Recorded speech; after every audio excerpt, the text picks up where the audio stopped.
Om Namo Bhagavate Vasudevaya Vasudevaya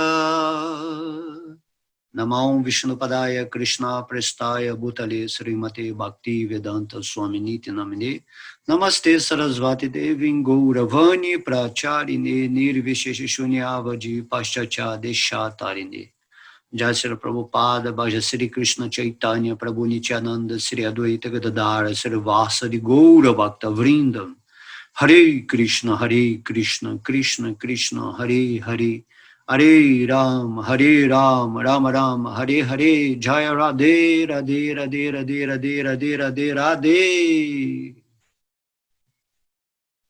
Haribo, Haribo. Então, hoje nós vamos falar mais um verso do Bhagavad Gita, né? Ou dois ou três, vamos seguir, certo?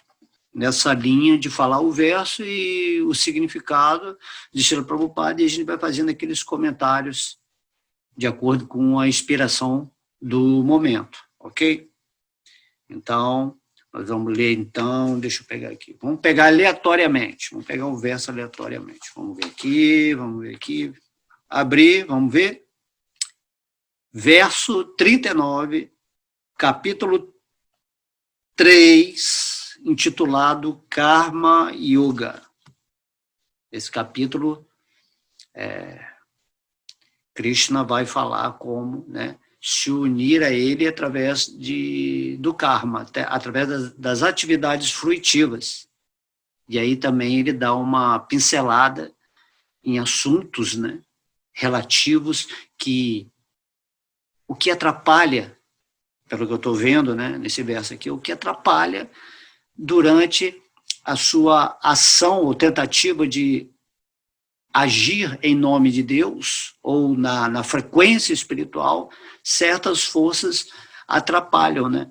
Porque o Bhagavad Gita, né, ele vai falar sobre Karma Yoga, Jnana Yoga, Dhyana Yoga, e por fim ele fala de Bhakti Yoga. Então, a importância da Bhakti Yoga, que é a yoga que a gente se une através do amor a Deus, é que essa Bhakti ela engloba tudo, né? A ação, que é chamado serviço devocional, a sabedoria, que está dentro do esquema de Jnana Yoga, certo? O Raja Yoga, Sankhya Yoga também, conforme Krishna fala nesse próprio Bhagavad Gita, que não há diferença entre Bhakti Yoga e Sankhya Yoga, já que os dois vão levar para o mesmo propósito. Se você obtém o conhecimento sobre o estudo analítico do universo, que é o que se considera como Sankhya Yoga, você no final vai entender que você tem que se render a Krishna, a Deus, certo? E a Bhakti Yoga já é o método direto, você já começa rendido a Deus. Então, depende, né? Às vezes você tem uma índole mais intelectual, mais científica, você gosta de estudar os pormenores, os detalhes da construção do universo, e no final, né, estudando os Vedas, estudando tudo, você entende que a fonte dessa manifestação é Krishna, é Vishnu Krishna, certo? E aí você realmente se rende a essa fonte. Ou então, na Bhakti Yoga, né, você vai diretamente, se rende aos pés de lótus do Senhor Krishna e passa, né, a agir, a pensar assim, sobre Deus, né, a meditar, né, Jnana Yoga. Então, a Bhakti Yoga ele é a soma de todas as yogas, só que tudo direcionado para Krishna, para Deus. Então, o Bhagavad Gita, Krishna ele vem e fala as diversas yogas que tem, ou seja, os diversos meios de você se aproximar dele. Então, você pode se aproximar através das atividades, né, fruitivas. Você vai agir a Deus para receber um benefício através do estudo intelectual, que você vai atingir a sabedoria interna, ou através da meditação.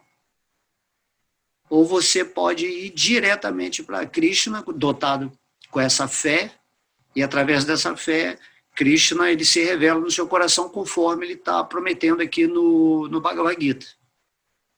Às vezes, né, se formos considerar o tempo de vida que nós temos, esses 100 anos, né, mas o ideal seria você ir diretamente para os pés de lótus de Deus e frequenciar isso o tempo todo, porque a morte, né, ela está aí a qualquer momento. A gente fala que vai viver 100 anos, mas ninguém sabe, né, o dia de amanhã, ou a nossa programação kármica. Logo, por que não escolher diretamente aceitar que Krishna é Deus e nos rendermos aos pés de lótus dele, né, e cantarmos, né, o Mahamantra Hare Krishna, que é o processo indicado para essa era, e situado nesta Bhakti Yoga, na união amorosa com Deus, a gente atinge logo o propósito último, que é o fim em si de todas as outras práticas de yoga, né?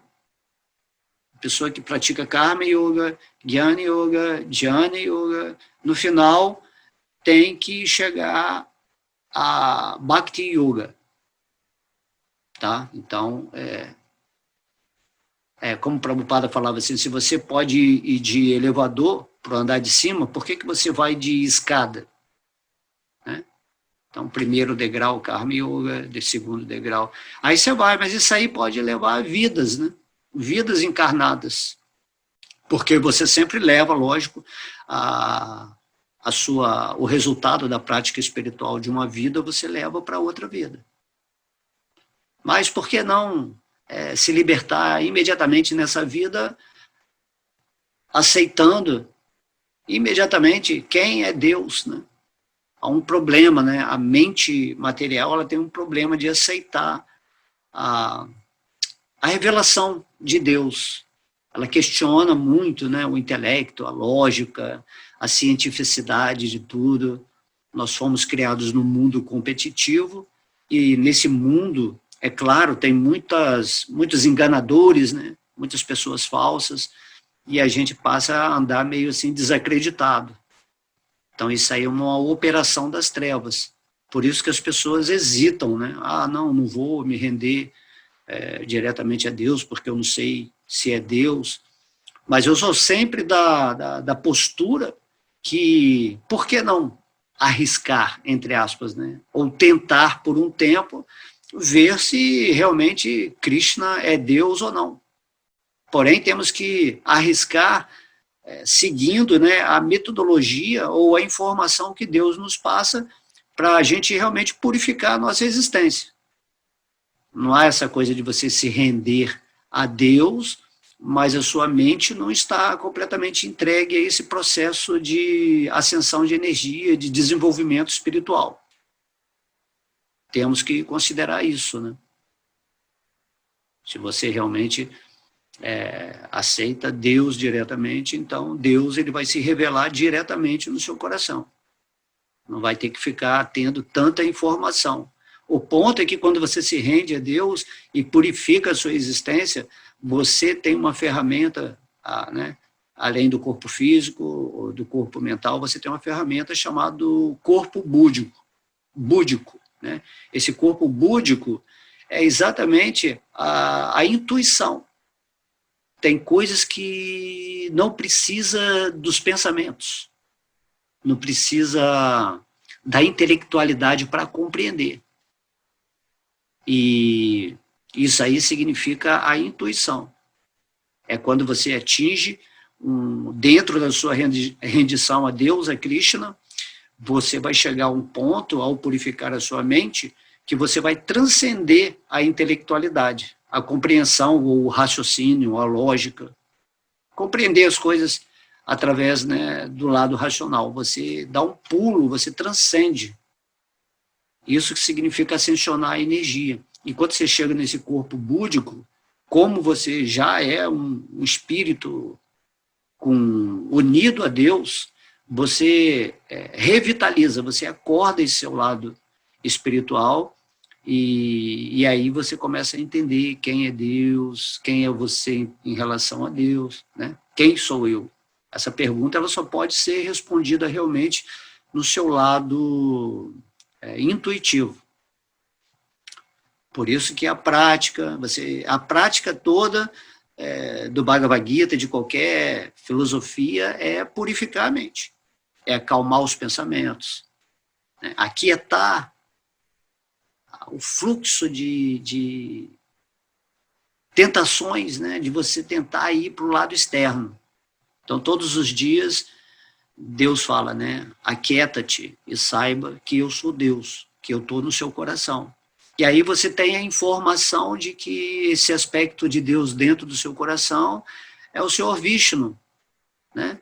E que Vishnu é uma expansão de Krishna. E aí, quando você aquieta os seus pensamentos e purifica também, né, o seu coração, você vai atingir esse ponto chamado, né, Buddhi, que é a inteligência que você tem de compreender as coisas sem precisar racionalizar muito. Porque Deus, ele é absoluto. A mente, a própria inteligência em si, né, aquela que escolhe o que quer, que faz o discernimento, as suas emoções, tudo elas têm um aspecto limitado e relativo. Toda informação emocional, intelectual e mental que você recebe nesse mundo, até mesmo ideal, né, onde você escolhe viver de acordo com algo que você acha certo, né, tudo isso acontece num nível relativista. Está sintonizando com essas ferramentas que são materiais. Porém, aquilo que você é, a consciência, você é completamente espiritual. Logo, né, a ideia que Krishna fala e todos os mestres purifica a sua existência material, porque aí você vai conseguir deixar ela de lado, ali no cantinho, né, esse lado mais animal, o lado que quer desfrutar da vida. Aí você entra no espírito, e ao entrar no espírito, naquilo que você vai sentir completamente que você é uma parte integrante de Deus, que não há possibilidade de existir Deus e outra coisa, porque Deus é absoluto. E você vai sentir essa absolutividade da sua alma em relação à fonte suprema, que é Krishna, que é Deus. Entende? Essa é a lógica espiritual. E por isso você tem que realmente caminhar para esse lado. Porque a gente vê que as religiões, né, ou filosofias, elas estão fazendo o papel dela nesse mundo, que é tentar mostrar que existe algo maior. Então, as escrituras, mesmo o Bhagavad Gita, mesmo o próprio Deus falando, você recebe a informação. Mas se você não faz a prática de vida, né, vivencial nesse planeta, aproveitando essa forma humana que você tem, então tudo é entulho intelectual. Por isso que as pessoas se tornam fanáticas, né? Porque elas têm só essa crença da tradição, a crença daquela escritura específica, então ele fica contra todo mundo, e ele realmente não realiza Deus, porque quando você realiza Deus, automaticamente você passa a amar incondicionalmente.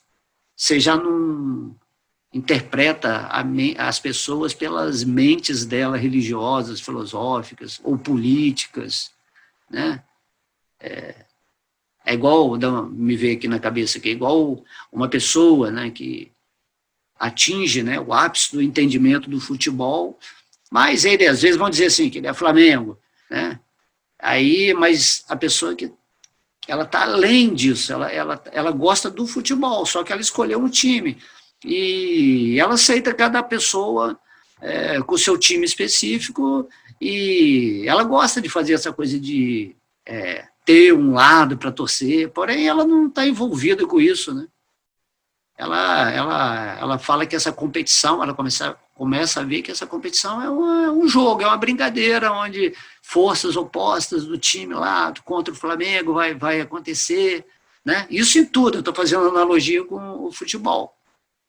Mas você vê que tem algumas pessoas aí que são, né, um time específico, mas elas são fanáticas, são capazes de matar pelo time. tudo na vida delas gira em torno do futebol.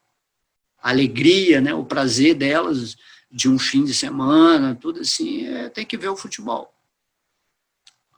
A ideia, então, que eu estou querendo colocar é isso. Quando você está realmente com Deus, em amor, tudo mais que é relativo nesse mundo, que se apresenta em formas, né, diferenciadas ou de divisões ou separações, isso tudo aí está dentro da ilusão da Maya.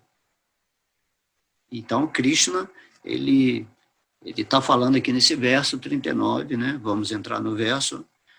Ele diz: assim, a consciência pura da entidade viva é coberta por seu eterno inimigo sob a forma da luxúria, que nunca é satisfeita e queima como o fogo.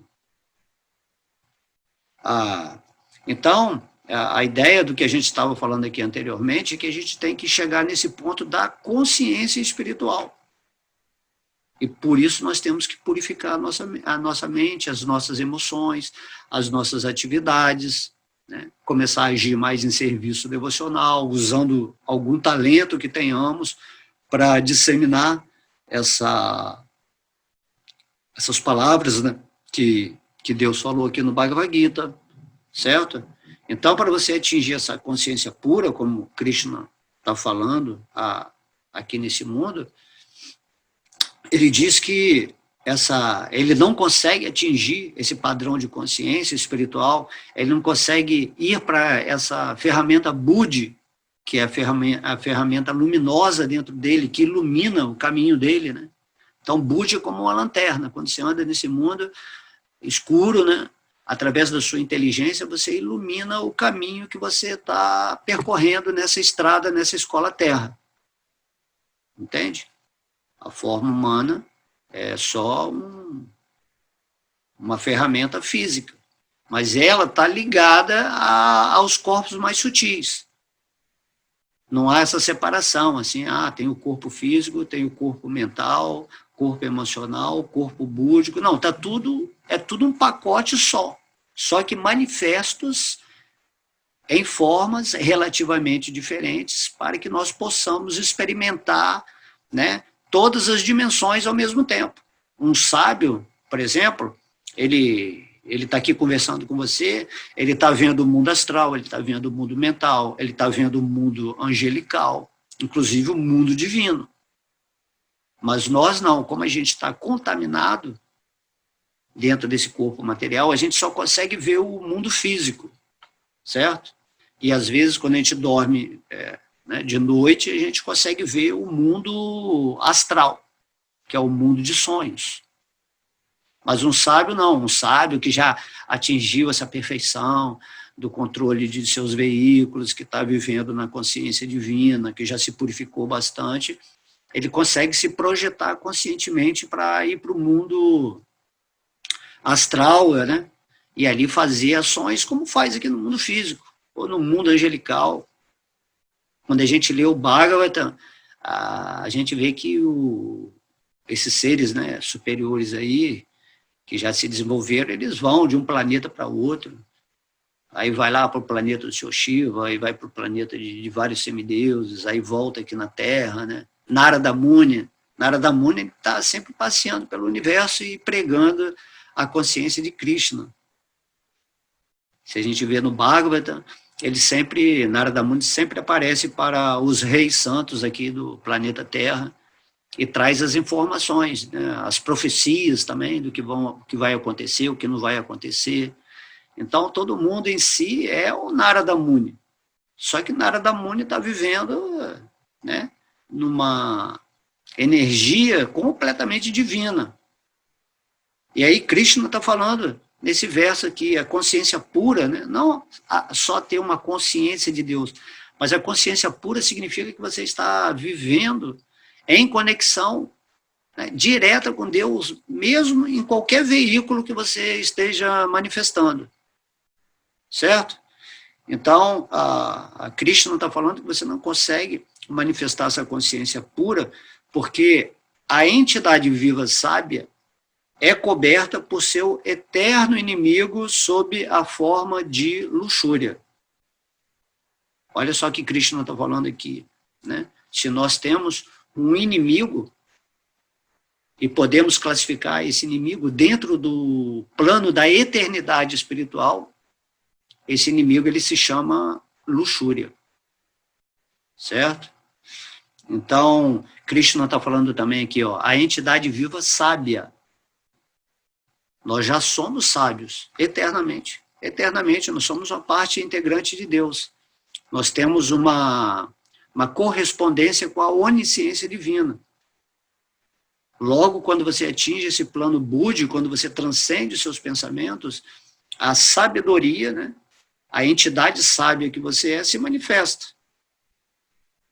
Arjuna mesmo, né, Arjuna no campo de batalha de Kurukshetra, quando Krishna, além das informações, né, no capítulo 11, Krishna ele se revelou para Arjuna, porque Arjuna estava completamente rendido a ele, Arjuna atingiu essa consciência sábia.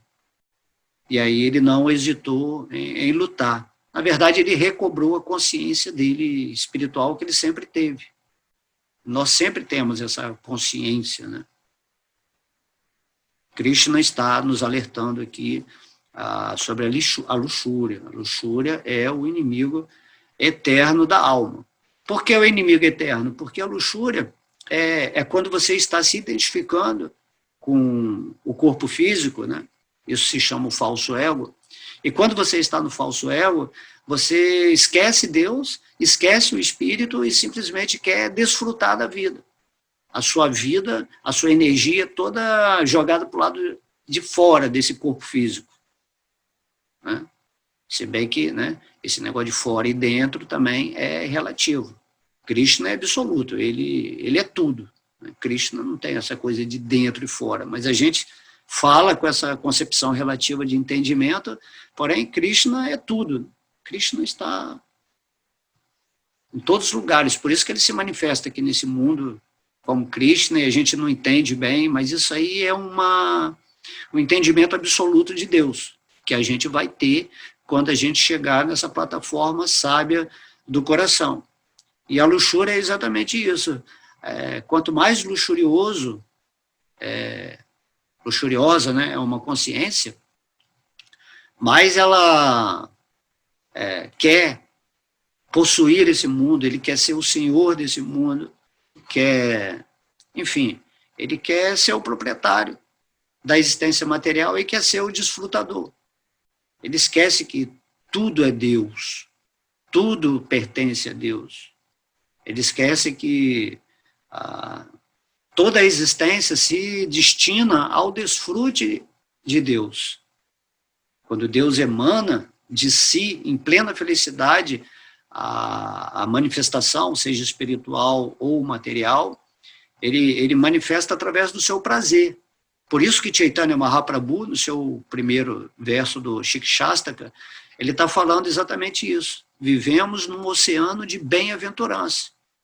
Porque tudo que emana de Deus é prazer, é amor, é felicidade, é harmonia. Porém, quando você está situado no falso ego, você não consegue ver a existência dessa forma. Porque você está vivendo no falso ego. E vivendo no falso ego, o carro-chefe, né, que comanda o falso ego é a luxúria. Falso ego significa que você quer dominar a natureza, que você quer desfrutar a natureza, sem reconhecer quem é Deus, por trás, né, da substância que manifesta todas as coisas que você quer se apossar, de alguma forma. Entende? Então, a luxúria, né, Krishna está falando aqui, ele é o inimigo mais poderoso. Não adianta você querer dividir Deus com a luxúria. Porque a luxúria, assim, falando assim, seriamente, diretamente, a luxúria, esse prazer que você sente pela energia material, que você quer desfrutar, certo? Essa luxúria é o amor a Deus pervertido nesse mundo material, certo? Quando você está situado na sua consciência sábia, no seu espírito realmente, essa energia, em vez de sair para o desfrute da matéria, que é chamada luxúria, você internaliza essa energia na forma de amor a Deus. Então é a mesma energia, certo? Vamos dizer assim que nós temos chakras no corpo, e aí, por cada chakra, a mesma energia que governa todos os chakras, ela se manifesta de uma forma diferente. As energias que estão sendo manifestadas nos chakras inferiores, dessa forma humana, elas representam a nossa animalidade, a nossa tendência a desfrutar da matéria, de querer gozar na energia material, certo? E os centros superiores da forma humana representam, né, a atividade espiritual. É onde essa energia está emanando amor por Deus. Por isso que quando uma pessoa atinge, né, os pés de lótus de Krishna, ela começa a falar sobre Deus, né, nesse chakra aqui. Ele começa a meditar, a pensar em Deus, a focar a energia dele toda nesse sentido. E aí no chakra coronário ele entra nessa comunhão com a energia do universo. Compreendendo Deus em tudo, aí entra no samadhi, no nirvana, certo? Então, vamos dizer que essa luxúria voltada para Deus, quando você quer desfrutar de Deus no seu coração, o espírito ele tem vontade de sentir esse aspecto feliz, essa fonte de felicidade que é Deus, Vishnu, Krishna, né? Então, quando você usa a sua luxúria para amar a Deus, né, para gozar de Deus, para desfrutar da divindade, então, essa luxúria é o amor a Deus. Então, quando se fala assim, as golpes lá no mundo espiritual são muito luxuriosas, elas querem sempre encontrar Krishna, entendeu? Só que essa luxúria lá do mundo espiritual não é a mesma luxúria desse mundo material. A luxúria das golpes é amor puro por Krishna. E a luxúria aqui desse mundo material é amor contaminado pelos elementos materiais que são ilusórios. Toda tentativa de desfrute, de se apossar desse mundo, vai acabar com a morte. E também, né, como a gente falou na outra aula, tudo aquilo que parece que é néctar no começo, no final vai se tornar veneno. Por isso que Krishna diz que a luxúria é a qualidade do modo da paixão. O modo da paixão é aquele modo que faz você ficar muito agitado, querendo conquistar o mundo e viver uma vida assim, totalmente preso, escravizado a uma mente que quer somente satisfazer o corpo físico. Entende? Então, temos que nos apaixonar por Deus, né? Então, vamos usar esse modo da paixão para ficar ativo no serviço devocional, na vida espiritual.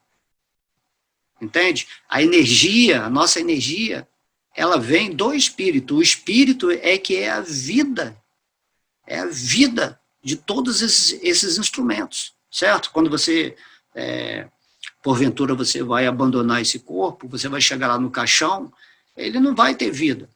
A vida só é possível ao corpo físico se o espírito, a consciência, estiver ativando esse veículo. Assim também ele ativa o seu veículo emocional, o seu veículo de pensamentos, inclusive esse veículo Budi, que é o veículo onde a luz do espírito ela está bem forte, né, sem a obstrução dessa luxúria que é como uma lente suja, vamos dizer assim, de um projetor. Quando está muita luxúria, então a luz de Budi, a inteligência do espírito que consegue perceber tudo nesse mundo não passa, né, na tela assim, do cinema, dos personagens materiais. Você fica tudo ofuscado, né, nublado. E essa nublagem, vamos dizer assim, essa névoa, quando você quer contemplar a energia material, é exatamente a ignorância. Você ignora a projeção dessa luz porque a sua lente de projeção da mente está muito contaminada, então essa luz não consegue manifestar, você fica preso numa poeira que está... Né, essa poeira ela vai na forma de crença, de ideais, de tudo aquilo que é colocado na sua cabeça desde quando o seu corpo físico, né, ainda é uma criança, então tem um sistema de trevas que te colocam valores que você fica preso a essa sujeira. E daí você duvida, até de Deus, né? A pessoa passa a ficar receosa, hesitante, e aí a gente já sabe como é que funciona, né, o esquema aqui nessa Kali Yuga. Temos que ter muita atenção, né, em relação a isso. Então, Krishna está falando, né, assim a consciência pura da entidade viva sábia é coberta por seu eterno inimigo sob a forma da luxúria. Aí depois Krishna fala que nunca é satisfeita e queima como o fogo. Olha só que coisa interessante, né? Essa luxúria, às vezes você nem está querendo assim, desfrutar da energia material, porém a natureza ilusória, que está relativizada à sua existência física, emocional e mental, ou seja, aos modos da natureza material, elas te influenciam o tempo todo. Então é como um fogo queimando, você não tem escapatória, né? Você sempre está querendo desfrutar de alguma coisa. Você sempre quer buscar prazer em alguma possibilidade material. Então você sempre está queimando esse fogo. E você não sabe como apagar isso. Aí você fala, não vou fazer mais isso porque eu entendo que há um desejo meu de alcançar a vida espiritual, mas eu não consigo refrear minha mente porque ela quer experimentar esse hábito, esse vício de novo, né?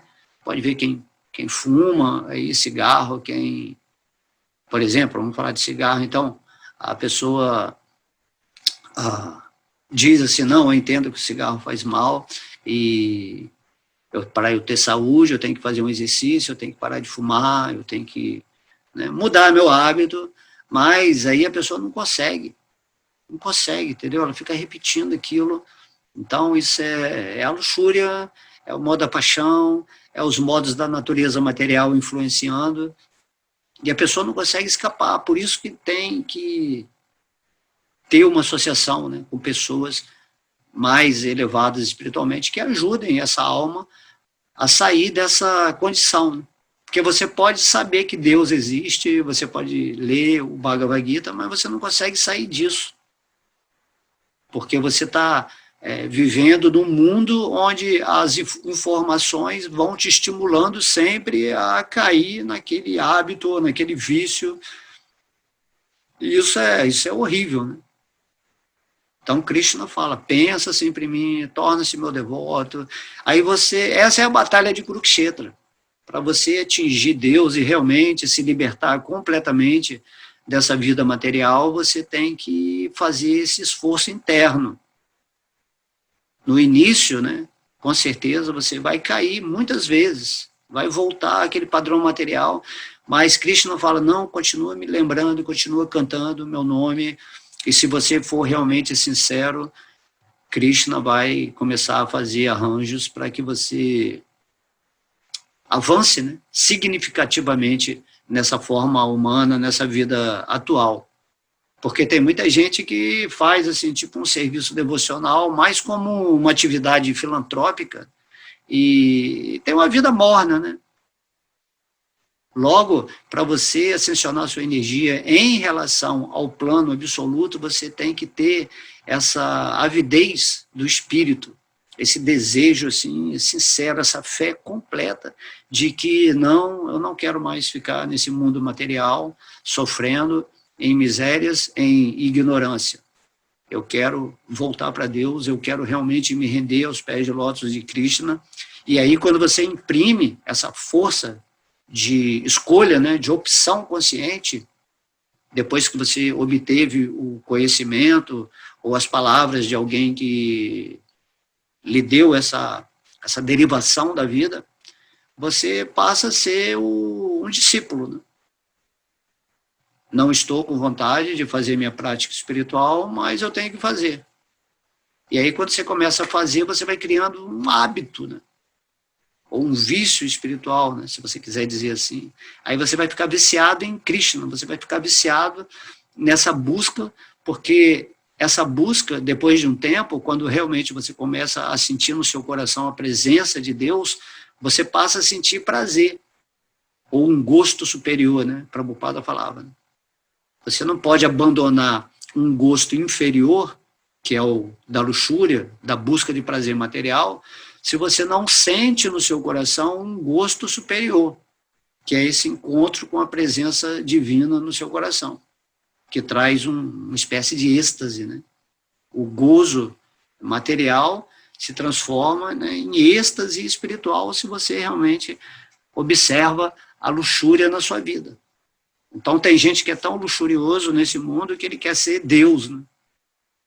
Ele quer ser Deus, ele não quer se render a Deus, ele quer ser Deus. Pelo menos ele está pensando em Deus, né? Tem muita gente aí que nem acredita. Mas é uma ambição desmedida, né? Você não quer usar a sua vida para que Deus desfrute da sua existência, já que você é uma parte integrante de Deus. Deus, ele te expandiu energeticamente para desfrutar através de você. Por isso que quando a gente só sente prazer na existência quando a gente desfruta da vida, seja material ou espiritual, reconhecendo e oferecendo tudo para Deus. Aí no Bhagavad Gita, Krishna está falando isso, né? Tudo que você presentear, tudo que você tiver, tudo que você fazer, tudo que você pensar, oferece para mim. E aí você vai ver, né? O mais famoso de tudo é a praçada, né? A comida. Então, praçada, por que a gente chama de praçada? Porque é a misericórdia de Deus. Quando você oferece para Krishna o alimento, né? Que está em bondade, né? No modo da bondade, para Krishna, aquilo se transforma em energia espiritual e quando você se alimenta, né? Você não pode entender como que aquilo é espiritual, mas você vai sentir na sua alma o prazer daquela substância que entrou no seu organismo através, né, do nome de alimento, certo? A respiração, quando você lembra que o ar é Deus, então, quando você respira, você sente que está entrando um prana espiritual. Aí você oferece, né? Krishna fala aí, acho que no capítulo 4, né? Tem o yogi que oferece o ar que entra e o ar que sai para mim. Então, essa é uma prática também. A energia vital. E assim vai. E assim vai, você vai transformando a sua luxúria em amor a Deus, quando você pratica o serviço devocional nesse mundo e vai ficando cada vez mais fixo, né, na divindade, e Deus participa, né, a sua existência nessa cocriação, nessa cooperatividade, onde você vai fazer alguma coisa que mostre às outras pessoas qual é o esquema, o que está atrapalhando a consciência dela de acontecer. Aí a pessoa que realmente tem desejo espiritual, ele vai, agora entendi, é porque eu estou vivendo muito para o mundo material. Eu estou me identificando errado e estou querendo desfrutar algo que nunca vai me dar satisfação, que é tentar desfrutar da matéria dentro dessa concepção de falso ego. Eu só posso desfrutar da matéria se eu, né, tiver essa percepção completa que a matéria nada mais é do que a energia inferior de Deus, e eu, através sendo a energia superior de Deus, eu uso a matéria, né, através dos meus veículos de manifestação ou ferramentas, para conectar essa existência a Deus, oferecendo todas as lições, todas as experiências, tudo para o divino. Aí eu fico sempre num estado de gratidão, que é uma expressão do amor, né? De estou grato por estar nessa forma humana de vida, por ter recebido esse conhecimento, por você, dentro do meu coração, estar conduzindo a minha vida adequadamente para que eu faça um serviço devocional legal dentro do meu talento, para eu levar essa informação para as outras pessoas. Então você fica nesse estado de gratidão. O ego é aquilo que quer tudo para ele. O ego quer ser o centro da vida. Mas o centro da vida é Krishna, é Deus, é Vishnu. Você só pode ser um centro em si mesmo quando você está vivendo no centro supremo. Se você não está vivendo em Krishna, então você não tem um centro. Esse centro aí do falso ego, ele é relativo, certo? Então temos que prestar bastante atenção nisso para não perder, né, essa forma humana tão bacana de vida, né? Essa forma humana é incrível. Imagina, você tem uma ferramenta chamada Budi, que é a inteligência divina manifestada na sua vida, esse aspecto de onisciência. E aí você está rejeitando essa ferramenta que é uma ferramenta angelical, certo? O ser humano ainda está desenvolvendo a sua mente superior. Mas o ser humano tem a capacidade de realizar Budi, que está além da sua mente superior, da sua mente abstrata, né? Que consegue pensar sobre esses assuntos mais metafísicos ou espirituais. E aí, quando você tem essa inteligência, né? Isso que significa ser uma pessoa inteligente nesse mundo. Inteligente não é aquela pessoa que sabe de muitas coisas materiais ou que usa a sua esperteza, né, de inteligência para conquistar o que ele quiser nesse mundo. Então, isso aí não é inteligência. Inteligência significa que você sentiu a sua luz interna emanando, né, do centro supremo que está agora mesmo no seu coração, e você ilumina o seu mundo com uma consciência espiritual. E aí você se desapega do mundo material, né? É o contrário. O homem, a pessoa sábia, ela usa a sua inteligência para não ficar presa na luxúria, que é o desfrute irrestrito desse mundo material. E Krishna está falando exatamente aqui nesse verso que é isso que está te prendendo, né? Que ele falou aqui, ó, a entidade viva é coberta por seu eterno inimigo, certo? Você pode ficar nesse mundo material aqui eternamente preso, escravo da sua mente, por causa da luxúria. Tem uma história muito bacana, lembrei aqui agora. Conta-se, né, no Bhagavatam que uma pessoa, né, resolveu ir para um grupo de pessoas para uma festa. Então era noite, né? Esse noite tem um simbolismo de ignorância. Esse pessoal entrou num barco, certo? E como era altas horas da noite, muitos estavam com sono, a maioria dormiu, e o remador lá, né? O remador significa nossa inteligência, certo? E a nossa inteligência remando, né? O remador indo para a festa, que ia ser a maior festa do mundo, a festa mais legal. E aí, quando o sol nasceu, eles perceberam que o barco deles não saiu do lugar. O barco deles estava ali no mesmo lugar, e o remador, né, a pessoa que rema lá, a noite toda ele ficou remando, mas não saiu do lugar, certo? Aí, quando eles foram ver, eles lembraram que não tiraram a âncora, o barco estava com a âncora. À noite, né, não dá para ver essa âncora, porque às vezes eles também entraram naquela ansiedade, vamos para a festa, e parecia que estava tudo certo, né? Também eles não viam o que tinha na frente, estava muito escuro esses lugares aí, né? Um dia sem estrelas, eu acho, vamos dizer assim, sem lua, sem nada, e remando, e não tirou a âncora. Então essa âncora é a luxúria, certo? Enquanto você não tirar essa âncora da sua vida, a sua consciência, o seu lado sábio do espírito vai permanecer vidas e vidas eternamente aqui nesse mundo material, certo? Então temos que ficar espertos, né? Temos que ficar inteligentes de verdade. Logo, o devoto puro de Krishna, de Deus, né, é a pessoa mais inteligente do universo. Se você escolheu se render a Deus e viver no amor em relação a Ele, adquirindo essas qualidades espirituais, você é a pessoa mais inteligente do universo. Então, a partir de agora, não olhe para um ser que está vivendo aqui no mundo material, que seja milionário, ou que seja um cientista renomado, e fala assim, essa pessoa é inteligente. Entendeu? Não é, isso aí não é.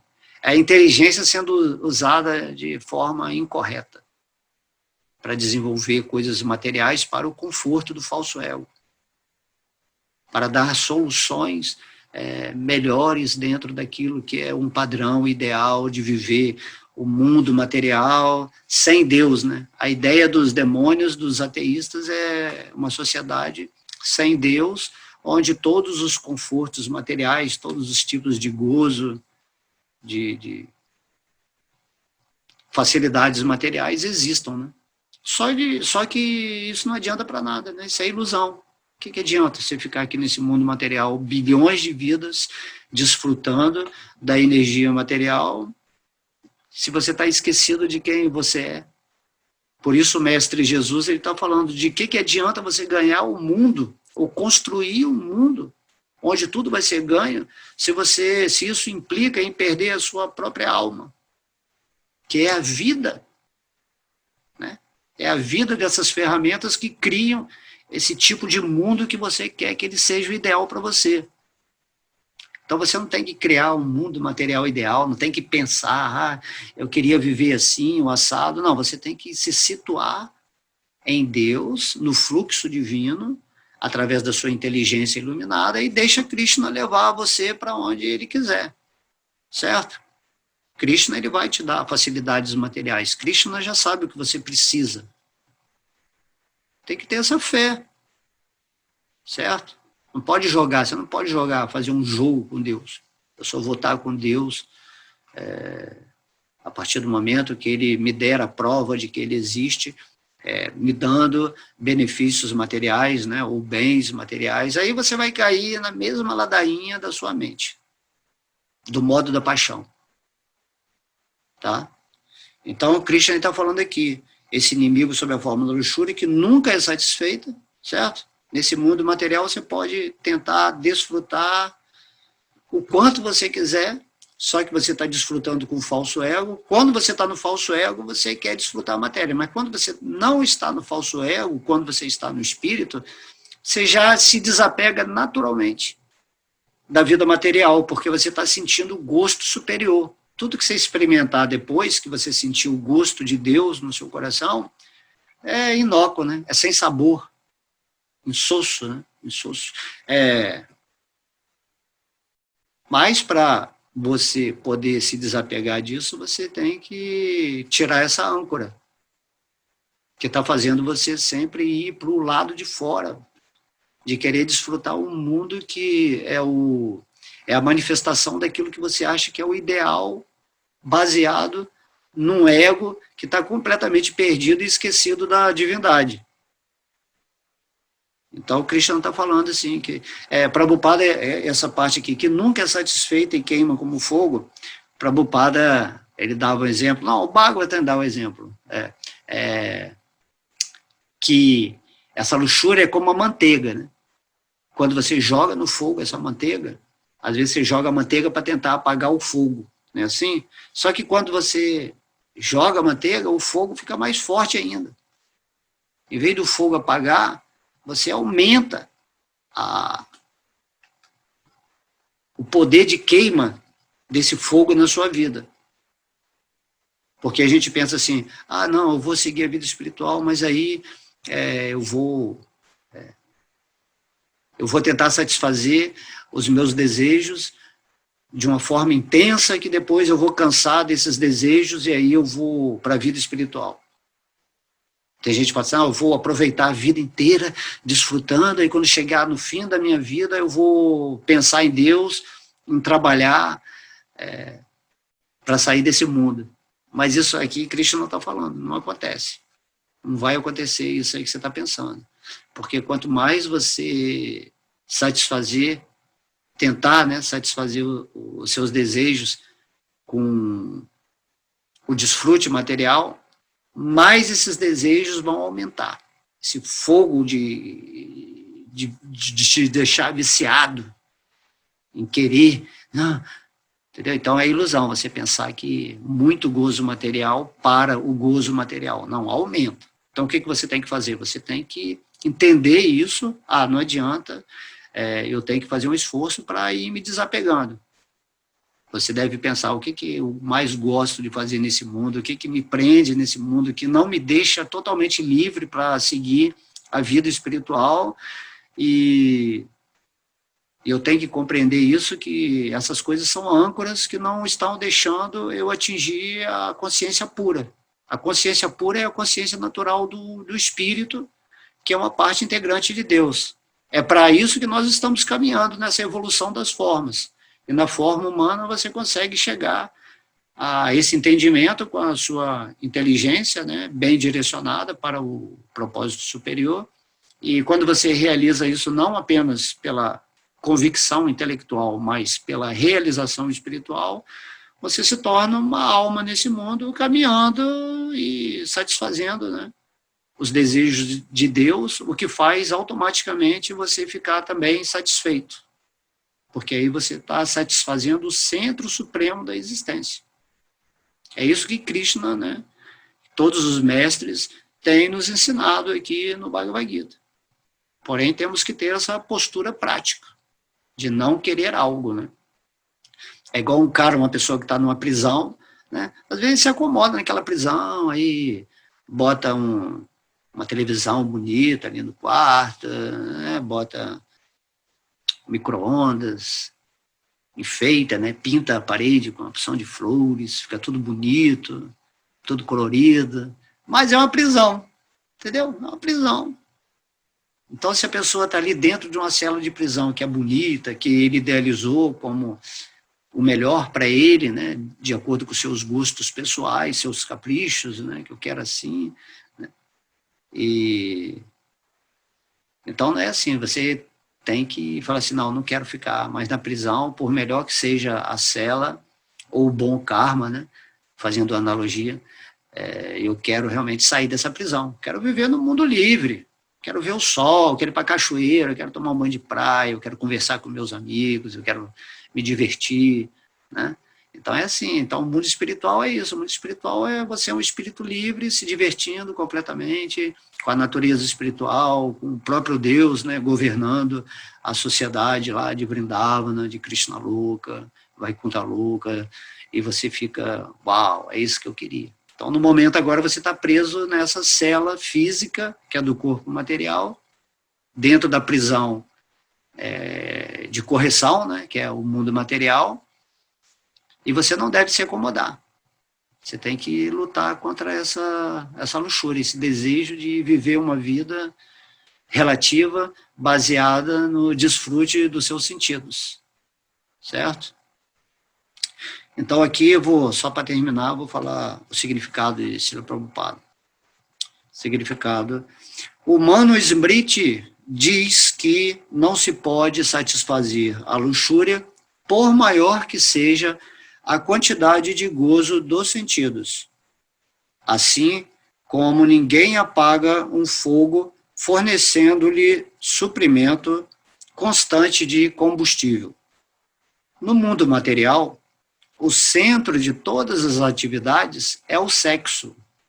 E por isso este mundo material é chamado Maitunya Agara, ou algemas da vida sexual.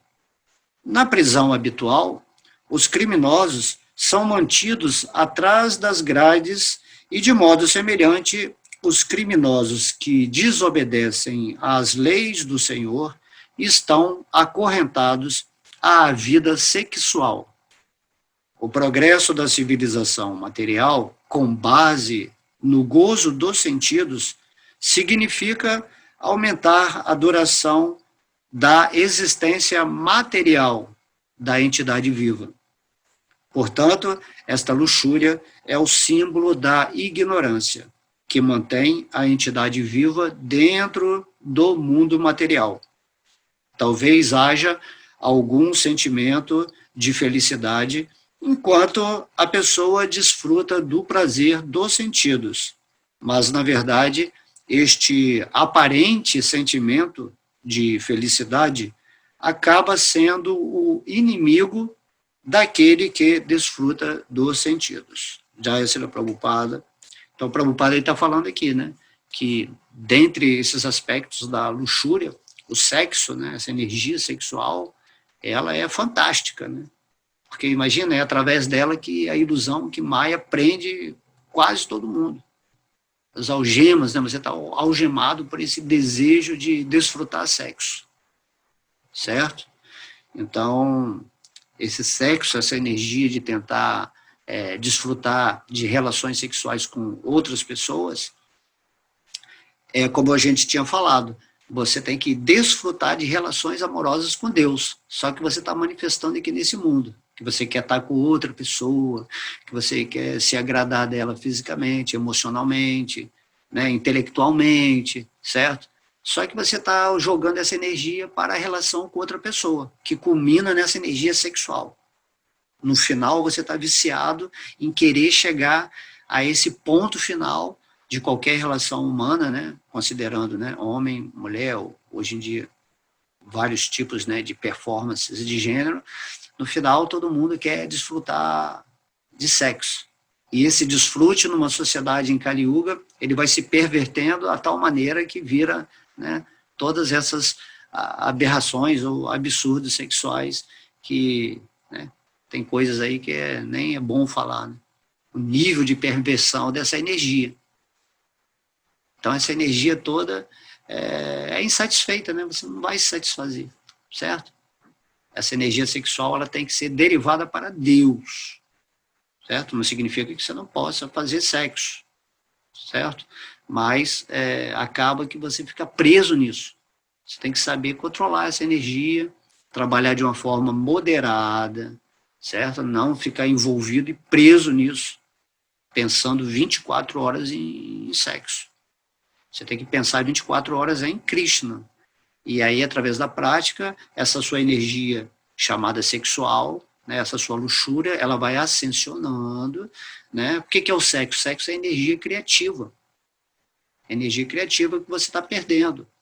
E aí você vai elevando essa energia e você vai manifestando essas tendências, né, criativas nos seus chakras superiores, e daí você começa a usar a sua vida para ter, né, vamos dizer assim, orgasmos divinos em tudo que você fizer no sentido espiritual.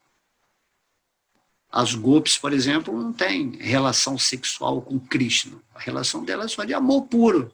A gente não pode compreender isso, porque a gente pensa assim, gopis, Krishna, mulher, homem, né? E a gente pensa em termos disso porque a gente é preso nisso, a gente é algemado, né, nessa concepção. E há relações superiores no mundo espiritual ou no mundo celestial, onde há só amor, é só luz, é só uma existência espiritualizada. Certo? Acho que já falamos bastante por hoje. Tá? Então, Prabhupada mostra aqui também, né, que nesse mundo material, o centro de todas as atividades é o sexo. E no mundo espiritual, o centro de todas as atividades é Deus, é Krishna. A mesma energia atua de uma forma pervertida no reino mais animalizado, enquanto estamos nessa forma humana, e a mesma energia se atua de uma forma mais espiritualizada quando estamos pensando sempre em Krishna, nos tornando devotos dele, adorando a Deus, e aí nossa vida se torna um sucesso, a vitória. Então aqui são segredos, né? São chaves que Krishna está nos dando, e é só meditar e você vai ver que você nunca foi feliz em vida sexual, em vida...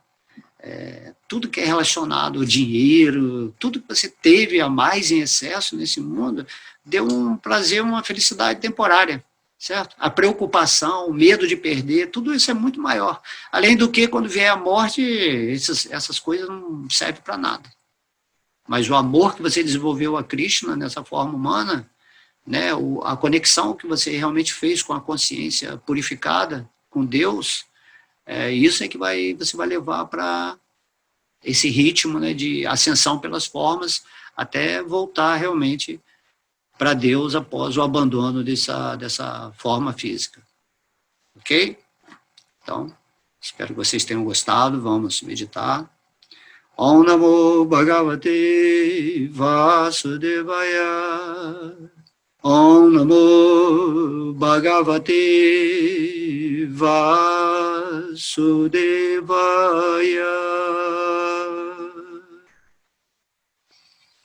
Haribo.